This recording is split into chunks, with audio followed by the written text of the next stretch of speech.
In the first years of the Kerensky Protectorate, the lackluster performance of the aging SHD-1R Shadowhawk against newer designs made apparent the need to replace it. In a major contest, the Lutean Armor Works submitted its Dragon design and promptly lost the contract to the upgraded Shadowhawk, the 2H.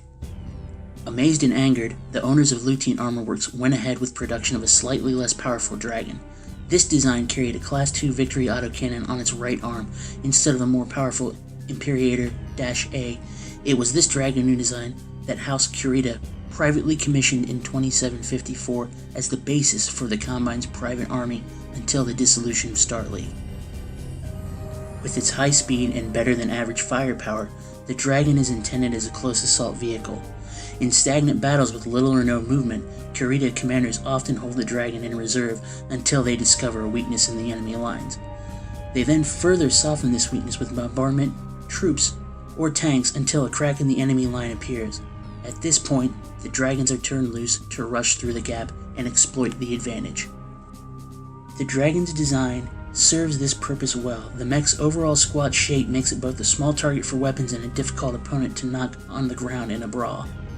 The mech's thick armored torso, especially its back, also gives the Dragon the ability to take punishment when surrounded by the enemy. A common occurrence. Even the normally delicate autocannon is placed within a thick protective sleeve that absorbs some of the shock when the Dragon punches with that arm.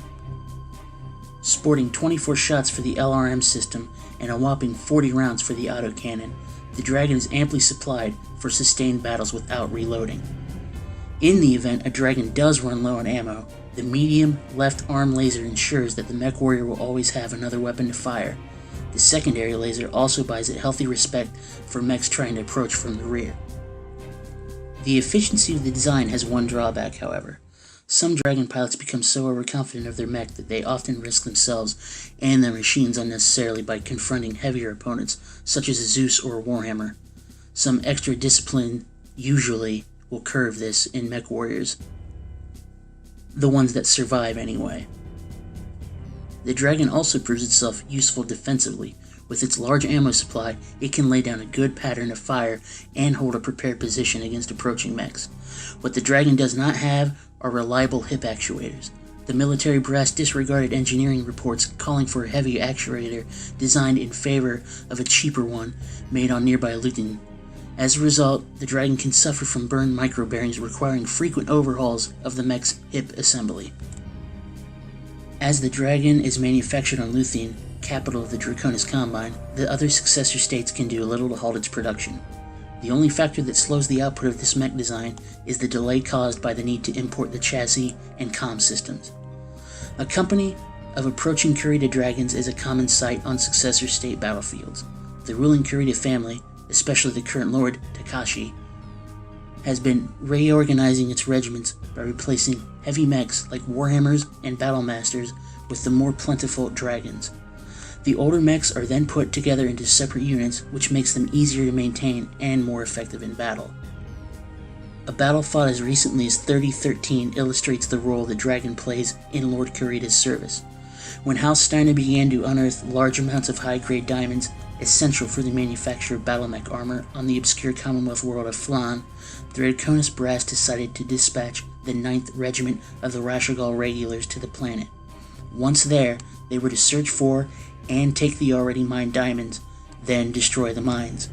The 2nd Battalion, Burton's Fire Breathers, was composed entirely of Dragons, for the other 2 battalions were mostly light and medium mechs.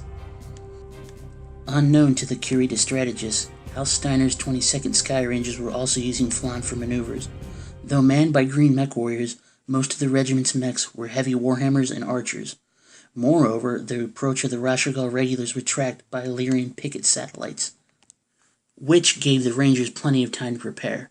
When the 9th Regiment hit the dirt in and around the city nearest Flan's mines, the Rangers were able immediately to repulse them. Then, in an assault on the mining camp, Kurita's mechs were once again rebuffed by the concentrated efforts of Illyrian mechs and local air support. The Combine commanders quickly decided the city, with its warehouse filled with diamonds, was the regulars' best bet. The attack resulted in a siege, with the young Rangers holding an island in the middle of a lake where the planet's cache of diamonds were warehoused. Luckily for the 9th Regiment, the main bridge linking the island with the rest of the city was still intact. They did not use the bridge, however. Perceiving a weakness on the far side of the island, Kurita 1st and 3rd Battalions launched a diversionary attack using the bridge. In the meantime, Burton's fire breathers, wading through the lake, blasted through a high concrete wall. The fire breathers were in and out with the diamonds before the Sky Rangers could make an effective counterattack. A major variant on the Dragon design, known as the Grand Dragon, has appeared recently. Inspired by Takashi Kurita's desire for a more powerful mech, Combine engineers had devised changes that make the Dragon an even more fearsome opponent. Replacing the autocannon on the right arm is a Lord's Thunder particle projection cannon. Another medium laser takes the space vacated by the autocannon's ammo. In an effort to compensate for the extra heat generated by the two weapon systems, 2 additional heat sinks were added. As the Grand Dragon has yet to be battle-tested, no one is certain of how it will perform with the extra heat sinks. Lieutenant Leon the Orator Gambetta. As a Lance Commander in the elite 2nd Sword of the Light Regiment, Gambetta's reputation as a tactician has spread throughout the regiment.